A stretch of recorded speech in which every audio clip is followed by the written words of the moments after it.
ஒரு 5 வருடங்களாக சிந்திச்சு இதில் நம்ம வழி நடத்தி போக முடியுமா அப்படின்றதெல்லாம் யோசனை பண்ணி ஒரு சின்ன அமைப்பாகி அதுக்கப்புறம் நாம் இந்தியர் அமைப்புன்னு ஆரம்பித்து 2 சட்டமன்ற தேர்தல்களில் கடந்த சட்டமன்ற தேர்தலில் நம்ம கட்சியில் 14 பேர் மனு தாக்கல் செஞ்சோம். 4 மனு தள்ளுபடி ஆச்சு. 10 பேர் போட்டி போட்டாங்க.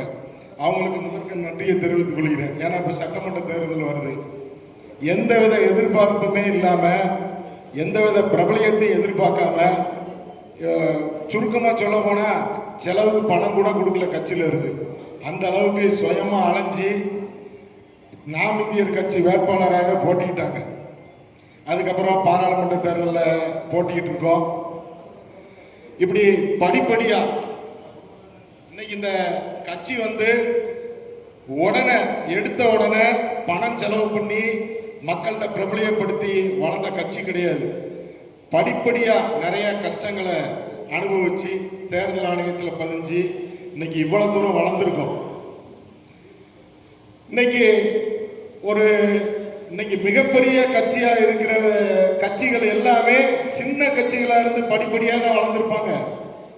யாருமே ஆரம்பத்திலேயே பெரிய கட்சியா வளர்ந்துருக்க முடியாது. இப்ப என்னைய கேட்டா இப்ப இந்த நாம் இந்தியர் கட்சி கிட்டத்தட்ட 70% வளர்ச்சிக்கு வந்திருக்கு. கட்சி வளர்ச்சி அப்படின்றது என்னன்னா வாக்காளர்களை வச்சு நம்ம வாக்காளர்கள்ட்ட ரீச் ஆகிறத வச்சுதான் வளர்ச்சி. அதுக்கப்புறம் தான் கட்சிக்கு வட்ட அளவுல நகர அளவுல நம்பிக்கையா நிறைய பேர் சேர்ந்து இந்த கட்சியில செயல்படுவாங்க. அதுக்கு கொள்கை முக்கியம். கொள்கை ரீதியா நாங்க கடந்த 8 வருடமா பயணிச்சுட்டு வரோம். அந்த வாய்ப்புல இப்ப நமக்கு பத்திரிகை அன்பர்கள் உதவியால ஒரு சில ஆண்டுகளாக நம்ம கட்சி படிப்படியா வெளியே தெரியுது. அதனுடைய தொடர்ச்சி தான் இந்த சட்டமன்ற தேர்தலில் கண்டிப்பா ஒரு நம்பிக்கை இருக்கு. ஏன்னா இன்னைக்கு ஆட்சியில ஒரு கட்சி இருக்கு, ஆண்ட கட்சி ஒண்ணு இருக்கு. அது போக புதுசா ஏற்கனவே 16 ஆண்டுகளாக தனியாவே ஒரு கட்சி தமிழ்நாட்டில் போட்டி போட்டுக்கிட்டு இருக்கு. என்னைக்குமே ஒண்ணு தெரிஞ்சுக்கோங்க, ஒரு கட்சி ஆரம்பிச்சு கூடுனது ஒரு 2 சட்டமன்ற தேர்தலில் தான் சந்திக்கணும். 3வது சட்டமன்ற தேர்தலில் ஒன்று எதிர்கட்சி ஆகணும், இல்லை கூட்டணியில மந்திரி ஆகணும், இல்லை தனியா ஆட்சி அமைக்கணும்.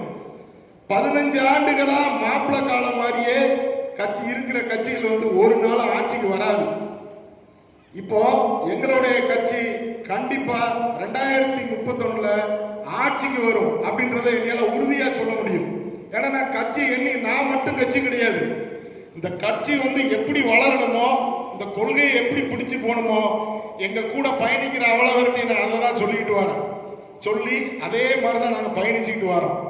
அந்த சூழ்நிலையில இப்ப சட்டமன்ற தேர்தல் வந்திருக்கு. சட்டமன்ற தேர்தலில் தேர்தல் அறிக்கை ஒரு கட்சி ஆட்சியில இருக்கு. ஆட்சியில இருக்கிற கட்சி தேர்தல் அறிக்கை வெளியிடுறதுக்கு குழு அமைக்காங்க. ஆட்சி செய்கிற கட்சிக்கு மக்களுடைய குறைகள் தெரியணும். குழு அமைச்சுதான் மக்களுடைய குறைகளை தெரிஞ்சுக்கிட வேண்டி இருக்கு. அது மரபா என்னன்னு தெரியல. இதே அந்த கட்சிக்கு அது ஒரு தோல்வியா தான் நான் சொல்றேன். அது மட்டும் இல்ல, அந்த கட்சியில இலவசம் பெண்களுக்கு மாதம் மாதம் பணம் கொடுக்கறத அறிவிக்காங்க. ஆண்ட கட்சி மாசம் 10,000 ரூபாய் கொடுப்போம், இந்த விலைவாசி இந்த நஷ்டெல்லாம் நாங்க ஈடு பண்றதுக்குன்னு அறிவிக்காங்க. நீங்க ஒரு இதை நீங்க புரிஞ்சுக்கிடணும். மக்கள் அவங்களே உழைத்துண்டு வாழ்ந்தாங்க. மக்களுக்கு பாதுகாப்பு வேணும். யாரா இருந்தாலும் பாதுகாப்பு வேணும். அது ஏன்னா மிருகங்கள்ட்ட இருந்து தீய மனிதர்கள்ட்ட இருந்து பாதுகாப்பு வேணும். அதுக்கப்புறம் தான் அடிப்படை தேவைகள். இந்த அடிப்படை தேவைகளை நிறைவேற்றுறதுக்காண்டி தான் நம்ம முன்னோர்கள் குடியரசு அமைச்சு தேர்தல்கள்லாம் நடந்துட்டு வருது. இன்னைக்கு எல்லாமே தலைகீழாகுது. ஏன்? உழைக்கிறதுக்கு வாய்ப்பு கொடுக்கறதுக்கும் அவங்க உழைக்கிற பணத்துக்கு தக்கன வாழ்றதுக்கும் நம்ம வாய்ப்பு அளிக்கணும். அதுதான் சிறந்த ஆட்சி. அதை யாருமே புரிஞ்சுக்கிறது இல்லை. இப்போ இவங்க 5,000 கொடுக்காங்க, அவங்க 10,000 கொடுக்குறாங்க மாசம். என்ன அப்ப அந்த பணம் எப்படி வரும்? நீங்க எத்தனை நாளைக்கு மக்கள்கிட்ட இருந்து வரி பணத்தை வசூல் பண்ணுவீங்க? இதெல்லாம் யாருமே சிந்திக்கல. இன்னைக்கு அரசியல்ல ஈடுபடுறவங்க வந்து எல்லா கட்சியில உள்ளவங்களையும் சேர்த்து சொல்றேன், 1% பேர் தான் அரசியல் ஈடுபடுறீங்க. ஆனா இன்னைக்கு உங்களுக்குரிய சட்டங்கள் எல்லாமே அரசியல்வாதிகள் தான் ஏற்றுறாங்க. நீங்க படிக்கிற சட்டமா இருக்கட்டும், நீங்க வாழ்வியல் முறை சட்டமா இருக்கட்டும், நீங்க வீடு கட்டுறதா இருக்கட்டும், இல்ல வெளியே நடமாடுறதா இருக்கட்டும், இன்னைக்கு கரண்ட் பில்லு கட்டுறதா இருக்கட்டும், எல்லாத்தையுமே அரசியல்வாதிகள் தான் தீர்மானிக்காங்க. நீங்க அதிக பேர் அரசியல்ல ஈடுபட வரணும், அதுதான் எங்களுடைய எண்ணம். இப்போ இந்த கட்சி இருக்கு, ஓரளவு வளர்ந்துருக்கு, அறிமுகம் இருக்கு, இதை வச்சு யார்கிட்ட வேணாலும் நம்ம சீட்டு கேட்டு இப்ப நானோ என் கூட உள்ளவங்களோ பதவிக்கு வந்துடலாம், அந்த எண்ணம் இல்லை. மக்கள் எல்லாரும் அரசியலை புரிஞ்சுக்கணும். இன்னைக்கு பெண்கள் வந்து அரசியல்ல ஈடுபட முடியாது, ஈடுபட்டா மரியாதை இருக்காது. இன்னைக்கு இருக்கிற கட்சிகள் அப்படிதான் இருக்கு. எல்லாரும் பெண் வேட்பாளர்களை அறிவிப்பாங்க, ஒரு பெண் வேட்பாளர், ஏன் நாம் தமிழர் கட்சியில பெண் வேட்பாளர் அறிவிப்பாங்க, அந்த பெண் வேட்பாளர் வந்து மறுபடியும் போட்டி போடுவாங்களா? எல்லாரும் அரசியலுக்கு வரணும்னு முனைப்பா இருக்காங்க. பெண்கள்லாம் மரியாதை இருக்குமா? தொடர்ந்து அவங்களை நீங்க ஆதரிப்பீங்களா? அப்படி சூழ்நிலை இருக்கு. அப்படி சூழ்நிலையில நாங்க இதுக்கு இந்த தருவாயில இப்ப நாங்களும் கட்சியை வளர்த்து ஆட்சியை பிடிக்கலான்ற முனைப்புல தான் நாங்கள் இந்த இடத்துல வந்துகிட்டு இருக்கோம். எங்களுக்கு தேர்தலில் சட்டமன்ற தேர்தலில் போட்டிடுறோம்.